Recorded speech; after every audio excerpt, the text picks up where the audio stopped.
आपण पाहत आहात महाराष्ट्र न्यूज नेटवर्क 9 लाईव्ह। रोजगार करून त्यांना त्यांचं पोट भरावं लागतंय। 11 महिने पूर्ण झालेत, अजून सरकारची काही दखल झालेली नाही आम्हाला, आणि आम्हाला अजून पुष्पराईस करायला कोणी बी आलं नाही। मराठा आरक्षणासाठी स्वतःची जमीन देखील त्यांनी गहाण ठेवली होती।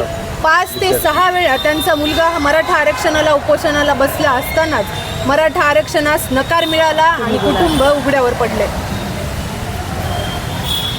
एकंदरीत कुटुंबाची परिस्थिती पाहत असताना दयनीय परिस्थिती आहे। रोज मंजुरी केल्याशिवाय कुटुंबाला उदरनिर्वाह होत नाही आणि सातत्यपूर्ण एकंदरीत मराठा आरक्षणात जेव्हापासून सुरुवात झाले तेव्हापासून साईनाथ प्रकाशराव कोरडे यांनी 5 वेळा उपोषण केले आणि जेव्हा त्यांनी अभ्यास करत असताना थोडक्या एका मार्कावरून जेव्हा तो त्यांचा रिझल्ट गेला आणि रिझल्ट गेल्याच्या नंतर शेतकरी दयनीय परिस्थिती पाहत असताना विद्यार्थ्यांनी आईवडिलांना कितीपर्यंत पैसे मागावं या हेतूने दयनीय परिस्थिती पाहूनच स्वतःच्या मराठा समाजाला आरक्षण न मिळाल्यामुळं त्यांच्या चिरंजीवांनी मुलांनी आत्महत्या केली। आता घराचा उदरनिर्वाह त्यांच्या मुलावरच होता। मुलांचे नाव साईनाथ प्रकाशराव कोरडे असे आहे आणि 11 महिने झाले तरी पूर्ण महाराष्ट्र शासन व्यवस्थेने महाराष्ट्रातील CM असो, डेप्युटी CM असो यांनी मुख्यमंत्री आणि उपमुख्यमंत्री असो कोणत्याही प्रक्रिया घराला येऊन भेट दिलेली नाही।